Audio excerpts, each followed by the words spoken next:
The future of energy is smart, and STS is right at the heart of it. For decades, STS has been the trusted standard for prepayment, and now it's evolving to power modern smart metering. What makes STS so powerful is its balance. It keeps millions of existing meters running smoothly while also enabling next-generation online solutions. Utilities do not have to choose between the past and future, as STS bridges both. Far from being replaced, it's more relevant than ever because it guarantees what matters most, and that is reliability, interoperability, and confidence in every energy transaction. That's why the foundation of STS is so solid, and why the future of STS is undeniably smart.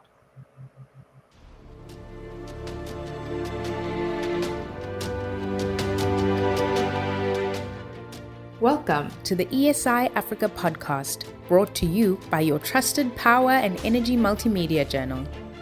You can download this and all other episodes on esi-africa.com/podcasts.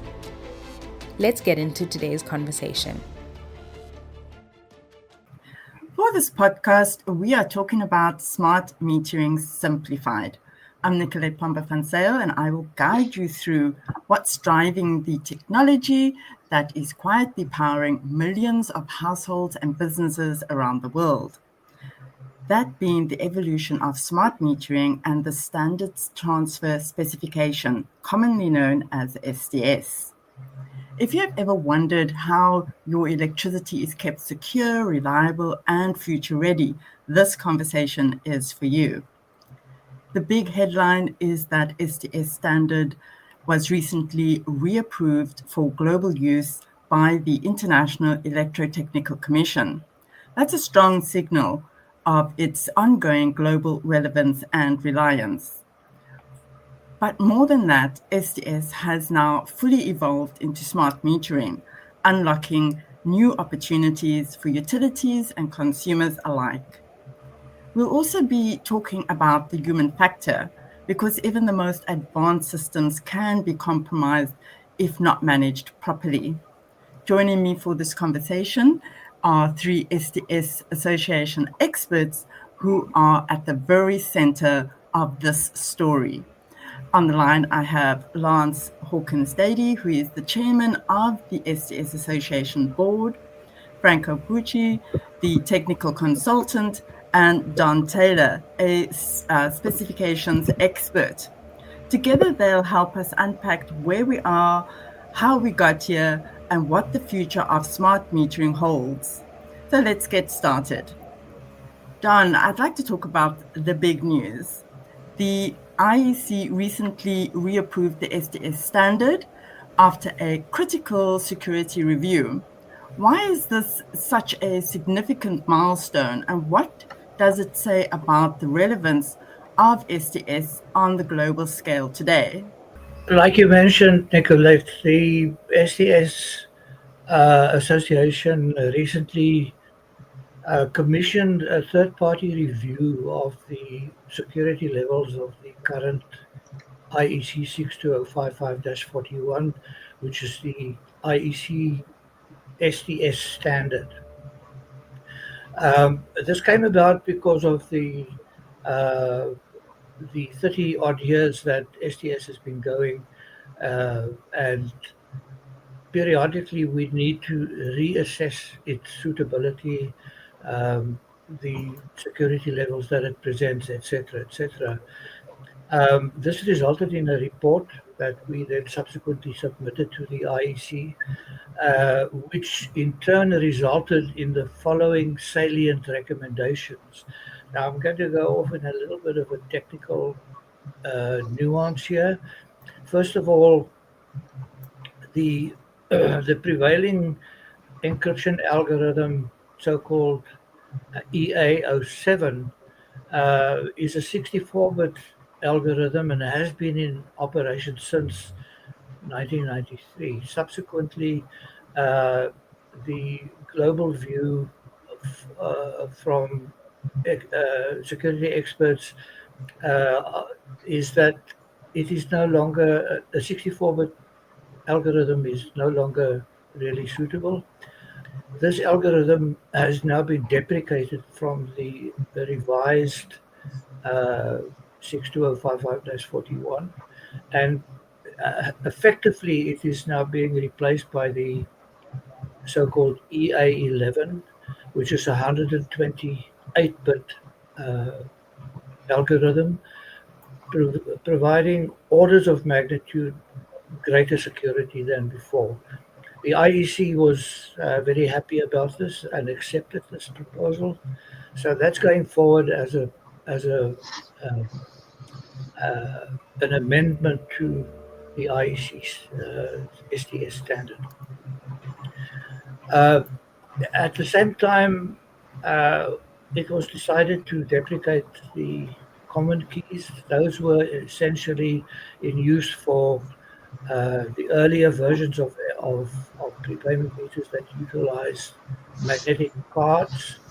Those are no longer in use, and it was considered prudent to remove those from the standard as well. So we have up-to-date, state-of-the-art technology specified by the STS standard.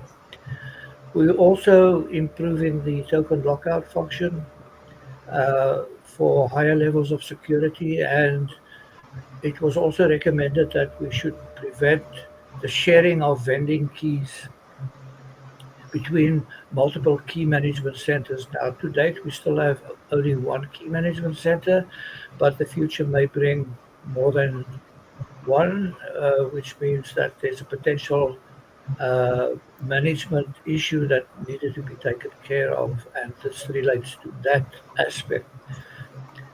As far as the amendment and compliance is concerned, I can mention that we expect the amendment to be published in early 2026, following which then the STS Association will give manufacturers 12 months grace to comply with the amended standard, and the STS will then no longer certify equipment using the deprecated algorithms after this grace period.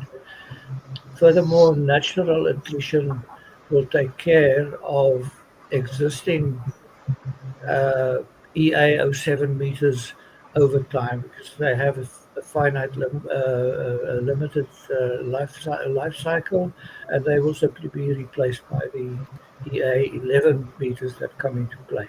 Thank you so much, Don. And thank you for also sharing that there is an amendment on the way, and that the utilities or anybody that is using the standard is aware of that. Now let's now talk about looking at tokens for smart meters. Before we continue, if you have questions about prepayment metering, implementing STS, or certifying a product, visit the STS Association at www.sts.org.za for guidance and support. Right, we're now going to talk about tokens to smart meters. So Franco, STS has completed its evolution into smart metering. Can you walk us through how this transition unfolded and what it means for utilities and consumers? Sure. Well, the STS Association saw the need to become part of the smart metering systems that were emerging, and that's quite a few years ago. So they considered what was then the foremost smart metering specification, which was DLMS COSIM. They approached the DLMS COSIM User Association to see if the STS specification could be included as part of the standard.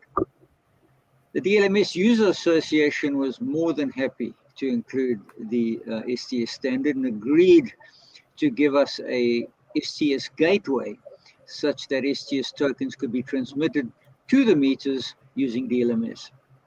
This, of course, opened the path for the STS to be included in the smart metering world, which was great for us. What this meant was that utilities wanting to migrate their metering system to smart, but still wishing to use STS, could now do so.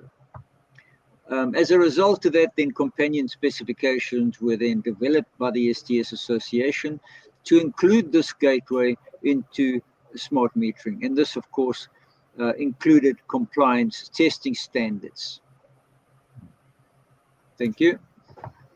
Thank you so much. Now that we know where we've come from and where we're headed, let's unpack the challenges of moving forward while still managing what's already in place. Lance, while smart metering is the future, STS will still service older infrastructure. How do you balance maintaining legacy systems while driving innovation into new markets?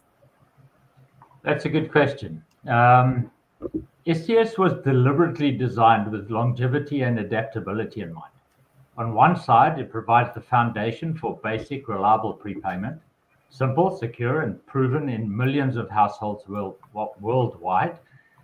That's why it remains essential for older infrastructure. Utilities can still depend on it to ensure continuity of service and revenue collection. But STS was also developed to be forward-looking. Its design supports not only traditional token-based prepayment, but also smart prepayment where tokens can be delivered digitally, integrated into mobile platforms, and even coexist with advanced smart metering systems. This makes STS a unique standard. It doesn't lock utilities into the past, but rather creates a bridge into the future. So the balance isn't about choosing one or the other. It's about leveraging STS as the common thread. We maintain the legacy prepayment base with the same secure standard while also using the standard to underpin innovative smart solutions. In this way, STS ensures utilities can modernize at their own pace without leaving existing customers behind. Thank you so much. And of course, innovation is only as strong as its ability to stay secure. So let's dive into that. Franco, smart meters are often seen as a gateway into broader digital ecosystems. What makes the STS standard uniquely robust in securing these systems, especially against evolving cyber threats? Well, Nicolette, one must remember that the STS system is only part of what is referred to as a smart meter. Smart refers to the ability to send and collect large amounts of data to and from the meter. The STS has now been fully integrated into the DLMS specification and can therefore be used to seamlessly integrate with the full capabilities of a smart metering system. All non-credit related data can be accessed and changed using the DLMS specifications, and credit and other STS-based functions can also be used in this way. The STS systems proved itself over and has been in use over many years to be simple and reliable. It also offers a security layer that is strictly controlled and managed by the STS Association. This, in fact, forms a second layer of protection to the system when coupled with the DLMS security layers. To date, there have been no reports of security breaches into the STS system, and the STSA maintains the system to ensure that crypto algorithms are internationally accepted as best practice and relevant for their intended use. And as Don has just mentioned a few minutes ago, the standard has been reapproved to be secure enough for its intended purposes with the introduction of the EA11 algorithm and the deprecation of the EA07 algorithm. Thank you so much for addressing that particular factor, which is always top of mind with utilities and consumers. But as we know, with any system, technology is just one side of that equation, and the human factor can often be the weakest link. So, Lance, you have said in the past that any system is only as strong as its weakest link, which is often the human element. Can you share your thoughts on areas within the STS ecosystem that the industry should be focusing on where potential mismanagement could compromise a security system? Yeah, sure. I think, technology on its own is only part of the solution.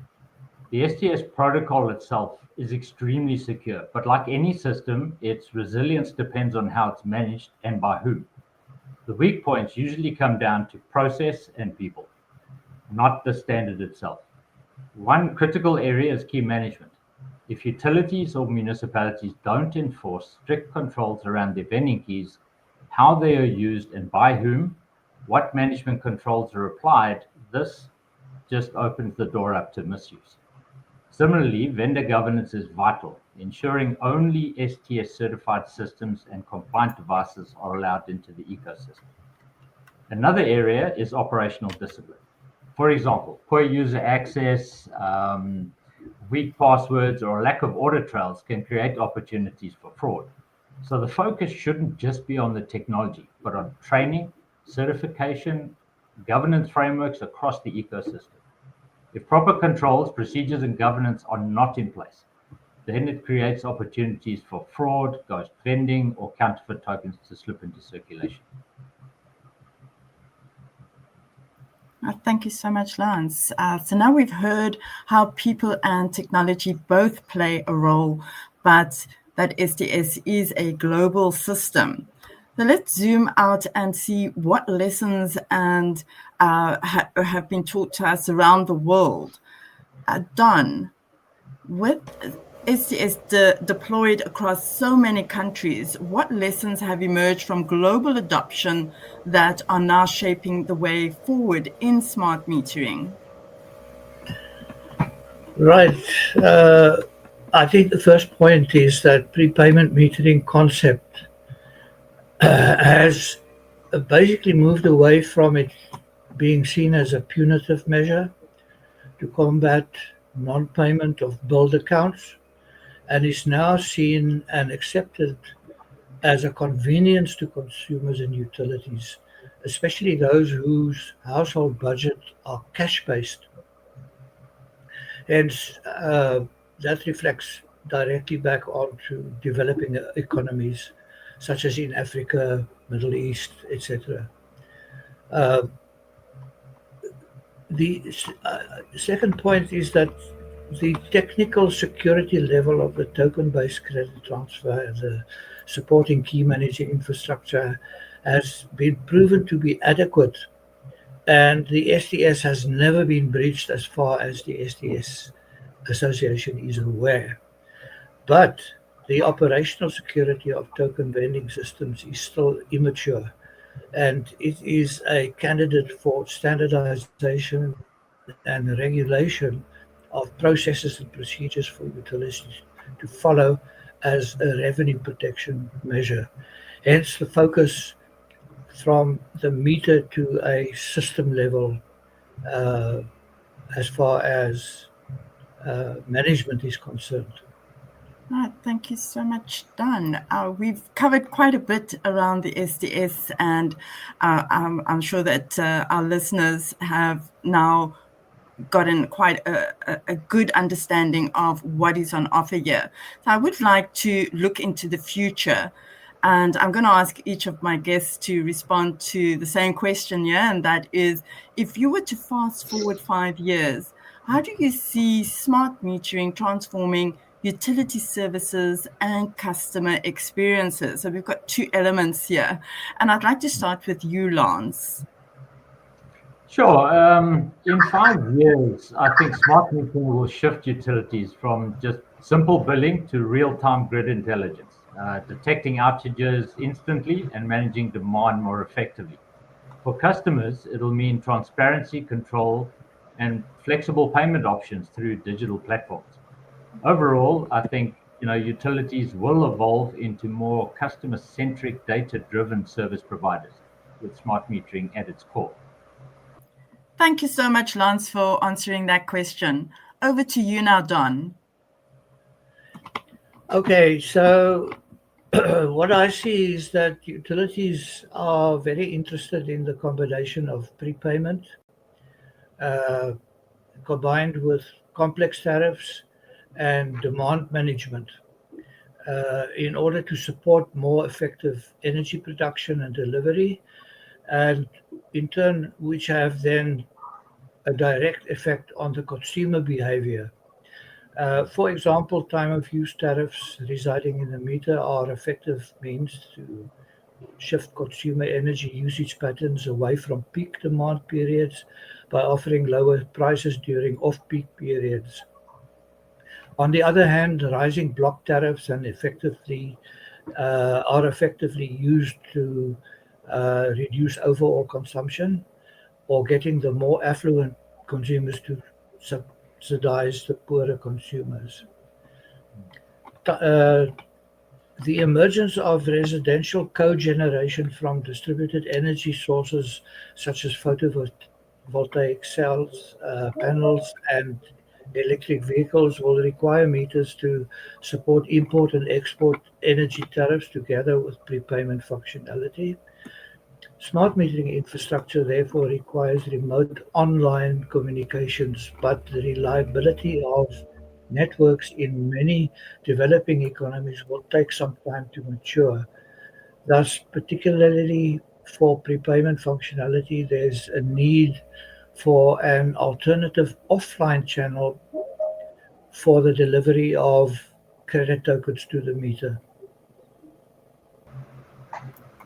Thank you, Don. You've mentioned some interesting future aspects for STS there, especially around electric vehicles, which we do see as being part of a lot of what South Africa wants to achieve.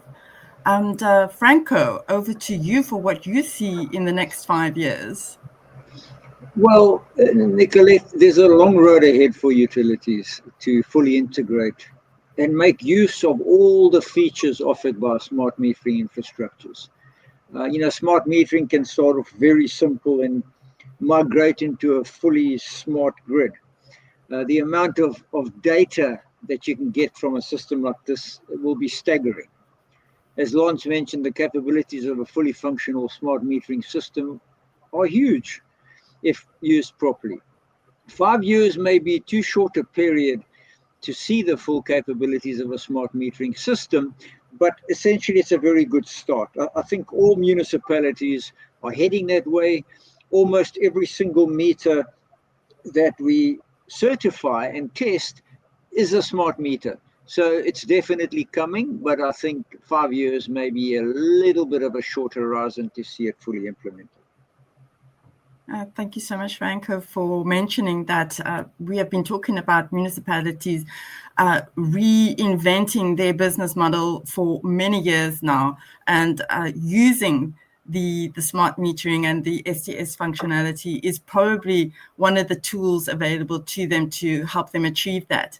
So while we've come to the end of our conversation, I do have one last question for each of you. And I'd like to start with Don.